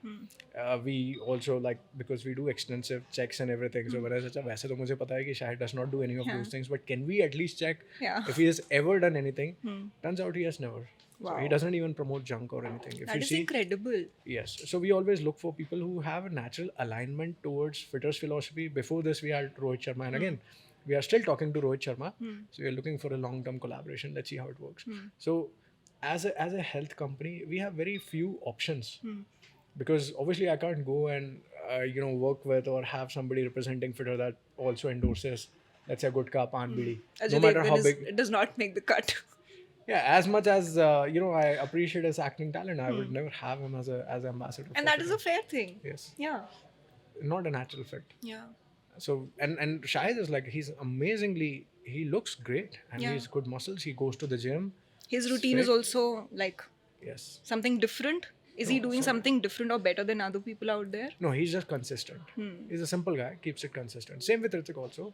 Obviously, Hrithik is like the whole new next level Yeah. of Genetics also supported him, of I course, feel. of course. Yeah. But I'd say Shahid is more like wherever he sees consistency is amazing. Right. Makes sense. And I know that you're close to the Kamath brothers as well. Yeah, of course. And you've had several conversations with them. You've Yes. worked with them. You've been on their podcast. Yes. So let's talk a little about them. Sure. How is Nikhil Kamath as a person? How is Nithin Kamath as a person? Two different personalities. Okay. Okay, Nithin is very shy. He doesn't speak much, and he has a very small circle, and he's a family person. What else? And then he has a different philosophy on life. Nikhil has a different philosophy on life, and both are equally amazing in their own ways. If you are going to meet Nikhil, there's a good chance there's a group of 4 or 5 people sitting, and these guys are having some amazing discussions, and they're like, "Come, join us." Oh, wow. So his podcast personality is real. The podcast is basically a glimpse of What he's really like. what he's really Oh, like. damn. It's a tiny glimpse. None of his podcasts, I can assure you, will go on for let's say half an hour. They go on for 5-6 hours. Oh my God. 5-6 hours, 7-8 hours, and when you are sitting there, you don't feel like you are. It's like a podcast going on. You feel it comes very naturally. So he's a naturally very curious guy, and he loves talking to different kind of people. Doesn't speak much, but he listens and he questions. So very interesting, more into the limelight, more exploratory in nature. Unlike Nithin is focused on family, fitness, and I guess his foundation, which is Rain Matter, right? So he's trying to make an impact on the world through climate, agriculture, and health, which he feels is the most critical things for human. And he has done some significant work. And personally, again, this may feel biased, but I see a glimpse of like Mr. Ratan Tata in him. Really? Yes, I do 100%. If today somebody is doing so much for the entire Indian ecosystem, hands down, it's Nithin Kamath. Nikhil is doing the other way around, but personally, I feel like what Nithin has done for the Indian startup ecosystem, there's nobody today who can stand and even come close to that. Yeah. Nobody. And I think what they've managed to, create is exceptional. I mean, It's exceptional. their business is bootstrapped. Yes. And, they don't look pompous. They look very humble guys, sitting and doing their own thing in Yes. Bangalore or Yes. all across the world. Yeah. And it just, like there's no reason. I don't think even if you'd want to hate them, you can end up hating on No, them because no, they, never, things are going right for them. Yes. No. So they are like, these are the kind of stories that fairy tales are made up of. And it's not like everything is great in their life, because they've gone through so much. Nitin had Yeah. stroke, Seema had cancer, they lost their dad a year before. Yeah. So there's so much happening in their own life, and obviously there's so much of pressure and all those things managing, and everybody has expectations. Across all of those things, they've remained consistent for the last 10, 15. Like they started zero the 18 years back. Yeah. But if you've seen them, they're consistent in the way they talk, the consistency in the things that they believe in, Yeah. consistent in their efforts. And I think it's just like, it's because of people like him, people like us get enough motivation to stay back and do more for the country, even on the days when we feel like, yeah, enough is enough. So I'm saying, because Nitin Kamath is going on, we are going on. The day Nitin says, you know what, I'm done, I think most of us would be done. Wow. And so that's something. So we derive our motivation from the likes of Nitin. That's a beautiful way that you've put it together, actually. And how did you guys, end up connecting with each other? So surprisingly, Nitin's team members were part of Fitter. Oh, okay. And I did not know this, but Nitin also knew me. And so we were featured together once in 2019 with the bootstrapped companies that are making noises. And at the time, Zero Tha was not as big as it is. And we had like kind of like we were doing some 50 crore. Zero Tha at the time was doing around some 200 crores. Okay. So the difference in scale was not that this thing. So we were like 4 founders that were featured, me, Nithin, and a couple of other founders. So that way we knew each other. And so we were training some HNI clients. HNI as in some of the big deals of the High network country individuals. and Asia also, some of the richest people in the country. And so that was kind of a vertical that was shaping us nicely. Right. And so we thought, might as well write to Nithin. And he called us in Bangalore. He said, JC, why don't you guys come over to Bangalore and we'll chat? And we went there, me and Bala, dressed up formally. And then the whole team was so casual. When I spoke to him, it was like, okay, these guys are like different. So then we kind of, understood each other. He said, if you guys need ever any help, let us know. And lo and behold, we needed their help almost the next year, because we went from a profit-making company to loss-making company, and investors pulled their hands, and we had not enough runway. Right. I wrote an email to him. Things went back and forth, and then I wrote an emotional, long, very long, like 5-kilometer long email to him. And he said, JC, can you turn this around? I said, yeah, that's what I'll do. And so then he went ahead and invested in the company. That is such a nice inspirational story. That also They speaks about invested how. in the company when we were at our absolute worst. Oh my God. And that is to say something, because most of the investors invest in your companies when you're growing. Yeah. Nobody invests in your company when you are not growing. And there are multiple instances where Nithin has invested in the companies, and the companies have literally turned around because he invested in the companies at their worst. Despite nothing going for them. Nothing going for them. And it has happened multiple times. So not just us. I know from when we went to the founders event, there were 40 of us from different companies, all of them that Rain Matter is invested in. Everybody shared the same thing. If it wasn't for Nitin Kamath and Rain Matter, most of us wouldn't exist. So he didn't just save the company, he saved the jobs of thousands of people in the country. So right, like when I say that Nitin Kamath is almost like Ratan Tata. Mr. Ratan Tata, I don't know Mr. Ratan Tata personally. I know Nitin Kamath personally. So I feel like that he is the closest, like a mirror image of Ratan Tata, because I've heard Ratan Tata did a lot for this country. Absolutely. And if to go by your words, if Nitin Kamath has been able to capture, any amount of that in the current generation in today's style, then this has to be it. See, he's the guy Funding keeping dreams. most of us guys sane, because right now the world is crazy. Yeah. Everybody is looking at quick and dirty, and it bothers us because we've built something ground up, sheer hard work, doing the right way. I could have sold liquor and made way more money than I'm trying to teach discipline. Yeah. It's not a great business. To be in healthcare is not a great business. Preventive healthcare is a non-existent business. Yeah. Because everybody is looking either to shortcuts, or when they get sick, they go to hospitals. There's no in between. Yes. Indians are extreme that way. Yeah. So it's not a great business to be in. But because of Nitin Kamath, people like him, they motivate us to continue working hard, and because they are there to support us. So they're like, just do the right thing and we'll be there to support you. Just such an amazing thing. No investor would come out and say, they'll say, no, show us the numbers. Yes, absolutely. Because, nobody wants to place a risky bet. Yes. People want to be extremely safe even when they're being Yes, bold and risky. 100%, So I yes. think we need more people like the Kamath brothers out here. Yeah, I mean, it's not possible, but let's see. Yeah.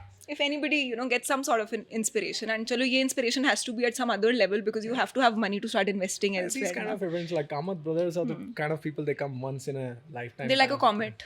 Yeah, like not nowadays, even comets are coming so many, so you can't even say because we've had so many comets in the last 5 years. True. They're like a rare event. Like yeah, but Kamath brothers are like rarest of the rarest humans. That was a fabulous story to hear. And, there was this one study, not even study, like it's not hard proofed right now, Yeah. but there have been certain brain scans. It's in progress. People are still reading up a lot about it. People are still gathering information about it, but it piqued my interest because, this is something that I occasionally indulge in, Yeah. and it's venting. And the study suggested that venting is not harmless. It floods the body with cortisol and leads to hormonal chaos. So, would you agree with this hypothesis? Well, venting can create a cascade of negative reactions in the body, because when we think about the human body, there are certain checks and mechanisms built in, right? So something what we refer to as insults or stress. The biological term for stress is basically insult. So we experience three different kind of insults in the body. One is chemical, your physiological, and your mental insult. And the body's response is kind of similar. So when you injure yourself in the gym, like a physical injury, Right. you have an inflammatory response where the body is trying to fix it. Yeah. Now, the inflammatory response is not necessarily bad because it's trying to heal that. Okay, but let's say that injury is sharp or deep, or if you get a cut again and again and again, then it kind of becomes gangrenous. Then there's chronic over inflammation or chronic inflammation, which is very dangerous, and that thing can become cancerous also. Similar thing happens with your mind. So when you go through, let's say, a short burst of anger Or rage, or rage just, or something, that is not necessarily harmful. Or let's say you use your emotions to get things around, but you're not keeping it, then that's not harmful. But let's say that becomes your personality, where you're rage 24/7. Now body has to repair those, and body can only repair to an extent. Right. And over a period of time, it just can't. So it's like how your physical injury that you're not allowing to fix, it becomes a mental injury that you're not allowing to fix. So chronic inflammation of your brain, and that affects your overall process, including your aging process, all the neurological disorders, sleep, everything. that makes sense. So I think people should not make a habit out of it. No. I think once in a while it's okay. I mean, getting angry is a normal physiological response, and you should get angry. You should vent out every now and then, but don't keep it in.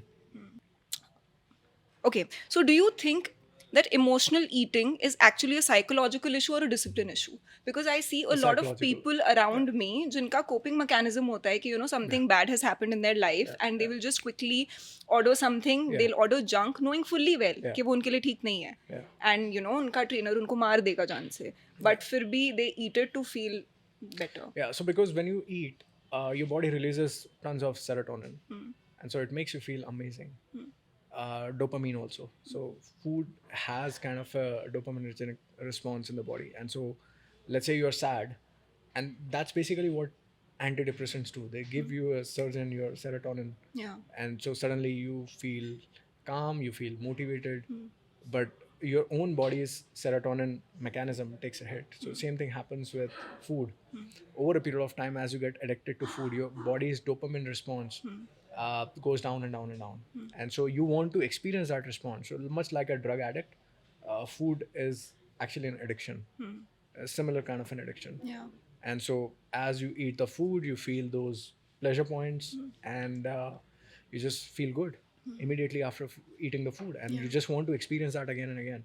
So somebody who's addicted to food is no better than somebody who's addicted to drugs. Drugs. And that's why it's so difficult for people to lose weight, and that's why GLP-1 drugs work, because they basically take away your dopaminergic response. They're like, you start hating food. Right. You can't eat food.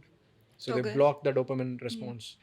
तो अगर किसी को ऐसे GLP-1 drugs नहीं लेनी है but ये loop break करना है Because see, anytime you want to break this loop, it requires a little bit of willpower. And so you're also accumulating will. Now, a willpower in a pill is a dangerous idea. Like antidepressants don't work for people because your body builds tolerance to them. And over a period of time, they completely shut down your body's natural serotonin pathways. Yeah. In a similar manner, if you're taking GLP-1 drugs, they're not just affecting your relationship with food, they're affecting your relationship with everything that has a dopamine response, which means sex, drinking water, anything that you feel like doing. So you'll develop suicidal tendencies, depression, all of these things come in. And over a period of time, as you keep taking the drug, they become stronger and stronger and stronger. And the minute you go off the drug, it all comes back. Damn. The food noise comes back. Now you suddenly want to eat, and so people can't sustain. See, the best example of this is when we had bariatric surgeries. Bariatric surgeries did phenomenal work. Yeah. It got people from, let's say, XXXL to XL or maybe a medium or a small. But after the surgery's effects wean off, the people immediately gain all the weight back and more. Yeah. It's So like the same thing. steroid effect, right? Yes. Till the time you're taking it, you're buffed and you're Yes. chiseled and everything. Yes. And when And you the stop problem taking is the effects don't last long enough. Same as with the drugs. You have to take them lifelong. Real world studies show that most of the people, 88% of the people quit GLP-1 drugs in 2 years. So after 2 years, those people will be back on their path to where they were, and much worse because they've also lost muscles. They didn't build good habits. Right. And you'll obviously have receptor desensitization, which is a big problem in itself. कितना dangerous है ये? Very dangerous. Oh my god. And I hear a lot about those belts that if you wear this belt, then it's equivalent of doing 200. That's crap. Nothing. EMS. What is that called? Crunches. Crunches, sorry. Yeah, sit. Nothing. Nothing? Good. Rehab belt. And don't build muscles. For building muscles, you need mechanical tension. That's electrical tension. So your body can't sense that. So you have mechanoreceptors in the body, and they need to feel that mechanical tension. If there's no mechanical tension, there's no response, there's no mTOR, there's no stimulus, and you don't build up basically muscles. Got it. I think, you helped us break a lot of myths today. And, you gave us a lot of things to think about also. I mean, like people can, have their own takeaways, but my personal takeaway would definitely be that it's okay to be curious. It's okay to question things that you eventually want to adopt that will have a significant impact on your life and lifestyle. And, it's good to read up about things. It's good to geek up on things that are actually going to go inside your body.